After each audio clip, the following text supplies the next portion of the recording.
ഒരുപാട് നാൾ കിടപ്പിൽ കിടന്ന ഒരു പ്രൊജക്റ്റാണ് ഫെൻറ്റാസ്റ്റിക് ഫോർ. ഇപ്പോൾ അതിന് നല്ല മൂവ്മെൻ്റ് ഉണ്ട്.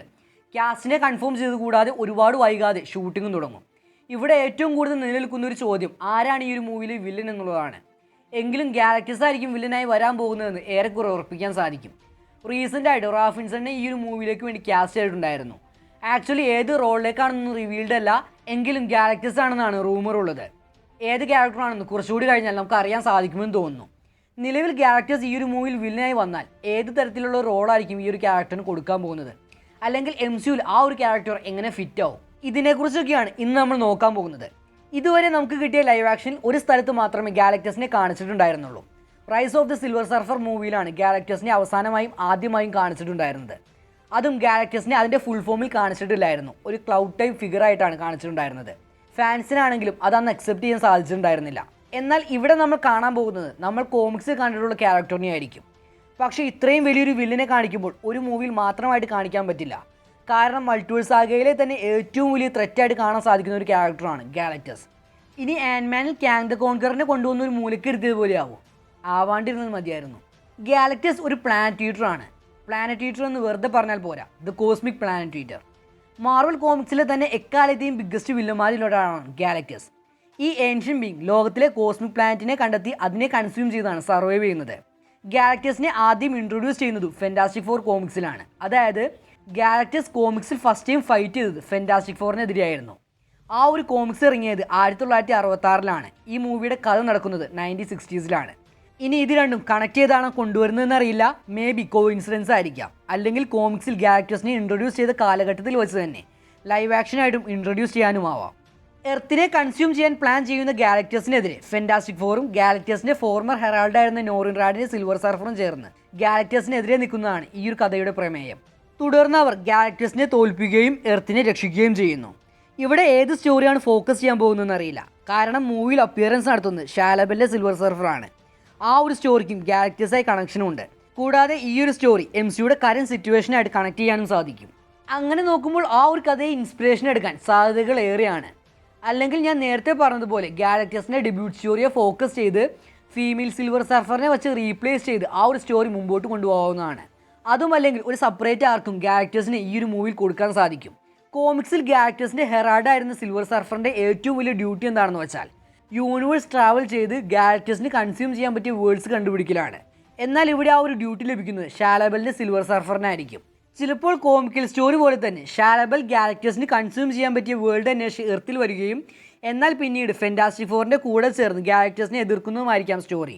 ഈ മൂവിയിൽ മെയിൻ വില്ലൻ ഗാലക്ടസ് ആണോ എന്നറിയില്ല, ഡോക്ടർ ഡൂം ഉണ്ടാവാനും ചാൻസ് ഉണ്ട്. അങ്ങനെയാണെങ്കിൽ ഒരു ചെറിയ പ്രശ്നം കൂടിയുണ്ട്.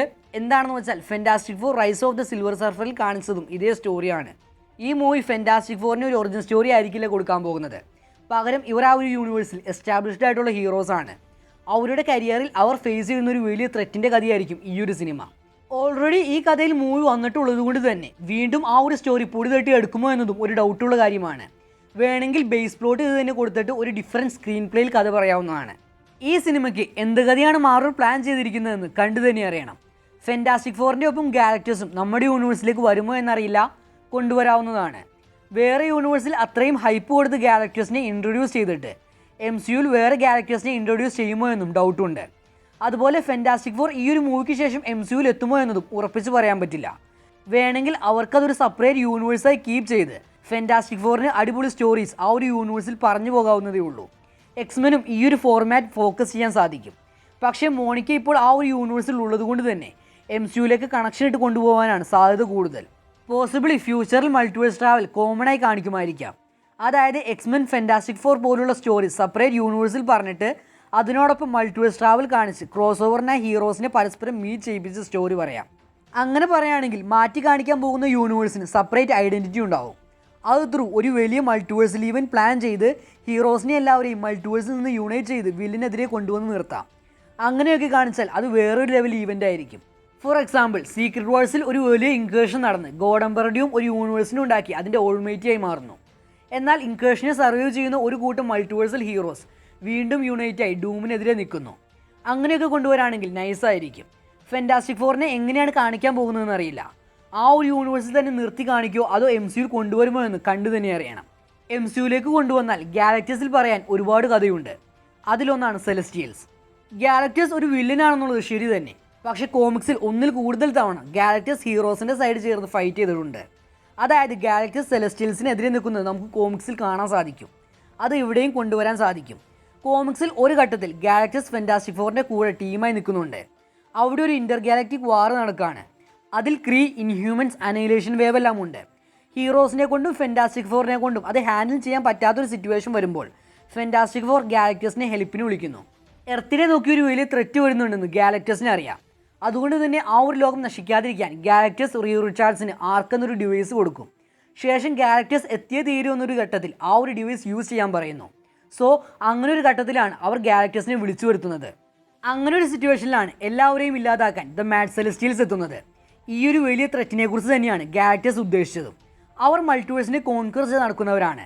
അവർക്കെതിരെയാണ് ഗാലക്ടസിനെ കൊണ്ടുവന്ന് നിർത്തിയിരിക്കുന്നത്. അവരുടെ മിഷന് ഗാലക്ടസ് ഒരു ത്രെറ്റാണെന്ന് മനസ്സിലാക്കുന്നതോടെ അവരും ഗാലക്ടസും തമ്മിൽ ഫൈറ്റ് വരുന്നു. ഒരു സെലസ്റ്റിയലിനെ ഗാലക്ടസ് കൊല്ലുന്നുണ്ട്. ആ ഒരു സമയം ബാക്കി എല്ലാ സെലസ്റ്റിയൽസും കൂടി ചേർന്ന് ഒരു വലിയ സെലസ്റ്റിയലായി മാറി ഗാലക്ടസിനെ അറ്റാക്ക് ചെയ്യുന്നത് കാണാം. തുടർന്ന് ഫ്യൂച്ചറിൽ നിന്ന് മിസ്റ്റർ ഫെൻറ്റാസ്റ്റിക്കിൻ്റെ മക്കളായ ഫ്രാങ്ക്ലിൻ ആൻഡ് വലേറിയോ റിച്ചാർഡ്സ് വരികയും ബാക്കി 3 സെലസ്റ്റിയൽസിനെ കുറച്ച് നേരത്തേക്ക് തടയുകയും അവർ വീണ്ടും റിട്ടേൺ ആകുമ്പോൾ ഫ്രാങ്ക്ലിൻ ഒരു സെലസ്റ്റിയലിനെ കൊല്ലുകയും ചെയ്യുന്നു. ശേഷം ഗാലക്ടസിനെ ഫ്രാങ്ക്ലിൻ രക്ഷിക്കുകയും ബാക്കി സെലസ്റ്റിയൽസിനെതിരെ കൊണ്ടുവന്ന് നിർത്തുകയും ചെയ്യുന്നു. ബാലൻസ് വരുന്ന 2 എണ്ണത്തിൽ ഒരെണ്ണത്തിൻ്റെ ഗാലക്ടസും മറ്റേതിനെ ഫ്രാങ്ക്ലിൻ കൊല്ലുന്നതായിട്ടാണ് കാണിക്കുന്നത്. ആക്ച്വലി ഇതുപോലൊരു സ്റ്റോറി MCUക്ക് ഫോളോ ചെയ്യാവുന്നതാണ്. ഇതുകൂടാതെ ഷാലബലിൻ്റെ യൂണിവേഴ്സിലും ഗാലക്ടസ് സെലസ്റ്റിയൽസിനെതിരെ നിൽക്കുന്നുണ്ട്. ഇവിടെ MCUലേക്ക് നോക്കിയാൽ 2021 ഇറങ്ങിയ എറ്റേണൽസിനെ ഇവിടെ ഒരു കീ റോളായിട്ട് ഇടാൻ പറ്റും. ആ സിനിമ അവസാനിച്ചത് അരിഷന്ത് ജഡ്ജ് എന്ന സെലസ്റ്റിയൽ എറ്റേണൽസിനെ ചോദ്യം ചെയ്യാൻ കൊണ്ടുവരുന്നിടത്താണ്. അതിലൂടെ തിയാമട്ട് എന്ന സെലസ്റ്റിയലിൻ്റെ ബർത്തിനെ സ്റ്റോപ്പ് ചെയ്ത് നമ്മുടെ എർത്തിനെ രക്ഷിച്ചത് ശരിയാണോ എന്ന് അരിഷം ജഡ്ജ് ചെയ്യും. നമ്മുടെ എർത്ത് നിലനിൽക്കാൻ വെറുത്തല്ലെന്ന് അരിഷത്തിന് തോന്നിയാൽ അവഞ്ചേഴ്സ് എന്നല്ല, അതിനെതിരെ ആര് പോയി എതിർത്ത് നിന്നിട്ടും കാര്യമില്ല. ഇവിടെയാണ് ഗാലക്ടസിൻ്റെ ഇമ്പോർട്ടൻസ് വരുന്നത്. ഗാലക്ടസ് ഒരു ഗോഡ് ലൈക്ക് ബീയിങ് ആണ്. അതുപോലെ തന്നെ പ്ലാനറ്റ്സിനേക്കാൾ വളരെയധികം വലുതുമാണ്. കൂടാതെ വളരെ പവർഫുള്ളുമാണ്. മറ്റു പ്ലാനറ്റ്സിനെ കൺസ്യൂം ചെയ്ത് ആ ഒരു ക്യാരക്ടർ എനർജി അബ്സോർബ് ചെയ്യുന്നു. ആ ക്യാരക്ടറിൻ്റെ ഫുൾ സ്ട്രെങ്ത്തിൽ telekinesis, size alteration, teleportation, creation of life, universal cosmic awareness, energy manipulation എന്നീ പവേഴ്സൊക്കെ ആ ഒരു ക്യാരക്ടറിനുണ്ട്. ഇതിൽ ഏതൊക്കെ MCUയിൽ കാണിക്കുമെന്നറിയില്ല, എന്നാലും സെലസ്റ്റിയൽസിൻ്റെ ലെവലിൽ തന്നെ കാണിക്കാനും ചാൻസ് ഉണ്ട്. കോസ്മോസിൻ്റെ എംബോഡിമെൻ്റ് ആണ് ആ ഒരു ക്യാരക്ടർ. കൂടാതെ ഒരു സെലസ്റ്റിയലിനൊക്കെ 1-on-1 ഫൈറ്റിൽ ഡിഫീറ്റ് ചെയ്യാനും ഈ ഒരു ക്യാരക്ടറിന് പറ്റും. സോ അൺവർത്തിയായി കാണുന്ന എർത്തിനെ നശിപ്പിക്കാൻ വരുന്ന സെലസ്റ്റിയൽസിനെതിരെ ഹീറോസ് ഗാലക്ടസിനെ കൊണ്ടുവന്ന് നിർത്തുന്നതായി കാണിക്കാം. ആ ഒരു ഈവൻറ്റ് ത്രൂ സീക്രട്ട് വാർസിനെ കിക്ക് ഓഫ് ചെയ്യാനും സാധിക്കും. ഈ ഒരു ഈവൻറ്റ് വഴി എല്ലാം നശിക്കാൻ ഇടയാവുകയും, അതായത് ഇൻകേർഷൻ സംഭവിക്കുകയും ഡൂം ഇത് മുന്നിൽ കണ്ട് ബാറ്റിൽ വേൾഡ് എന്നൊരു പുതിയ യൂണിവേഴ്സ് ഉണ്ടാക്കുന്നതായിട്ടും അവിടെ ഗോഡ് എംപറർ ഡ്യൂമായി മാറുന്നതായിട്ടും ബാക്കി സീക്രട്ട് വാർ സ്റ്റോറീസ് എല്ലാം നടക്കുന്നതായിട്ടും കാണിക്കാം. അങ്ങനെയല്ലെങ്കിൽ ഷാലബലിൻ്റെ യൂണിവേഴ്സിലെ സ്റ്റോറി വെച്ചും കാണിക്കാം. അതായത് ആ ഒരു സ്റ്റോറിക്കും എറ്റേണൽസിലും സിമിലാരിറ്റീസ് ഉണ്ട്. സെലസ്റ്റിയൽസ് യൂണിവേഴ്സിൽ കുറേ പ്ലാനറ്റ്സിൽ എംബ്രിയോസ് ഇട്ടിട്ടുണ്ട്. എംബ്രിയോസ് എന്ന് പറഞ്ഞാൽ ഈ ഒരു സീഡൊക്കെ പോലെ ഫെർട്ടിലൈസ്ഡ് എഗ് എന്ന് വേണമെങ്കിൽ പറയാൻ പറ്റും. സീഡായി പ്ലാനറ്റിൻ്റെ അടിയിൽ കിടക്കുന്ന സെലസ്റ്റിയലിന് വളരാൻ ഇൻ്റലിജൻറ്റ് ലൈഫിൽ നിന്നുള്ള എനർജി ആവശ്യമാണ്. ഹ്യൂമൻ പോപ്പുലേഷൻ അതിൻ്റെ റിക്വയർഡ് എമൗണ്ടിലെത്തുമ്പോൾ എമർജൻസി നടത്തുകയും അതിലൂടെ ആ ഒരു പ്ലാനറ്റിൻ്റെ ഉള്ളിൽ നിന്ന് സെലസ്റ്റിയൽ പ്ലാനറ്റിനെ നശിപ്പിച്ച് പുറത്തു വരികയും ചെയ്യുന്നു. അതായത് സെലസ്റ്റിയൽസിനെ ഉണ്ടാക്കാനുള്ള ഒരു വഴി മാത്രമാണ് പ്ലാനറ്റിൻ്റെ ക്രിയേഷനും അതിൽ ജീവിക്കാൻ വിടുന്ന ഹ്യൂമൻസിൻ്റെ ലൈഫും. ഷാലബലിൻ്റെ എർത്തിൽ ഗാലക്ടസ് കൺസ്യൂം ചെയ്യുന്നത് സെലസ്റ്റിയൽസിൻ്റെ സീഡുള്ള പ്ലാനറ്റ്സ് ആണ്. അത് ആ ഒരു ക്യാരക്ടർ ചെയ്യുന്നത് കോസ്മിക് ബീങ്സിനെ ബാലൻസ് ചെയ്യാനാണ്. ഈ ഒരു റീസൺ കൊണ്ടാണ് ഗാലക്ടസ് എർത്തെക്സിൽ സെലസ്റ്റിയൽസുമായി ഫൈറ്റ് ചെയ്യുന്നതും. ആ ഒരു ഫൈറ്റിൽ ഗാലക്ടസ് വിജയിക്കുന്നതും കാണാം.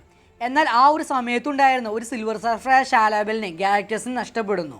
ഈ ഒരു സ്റ്റോറി വെച്ചും MCUക്ക് കഥ പറയാൻ സാധിക്കും. ഇതെങ്ങനെയാണ് മാർവൽ കാണിക്കാൻ പോകുന്നതെന്ന് അറിയില്ല.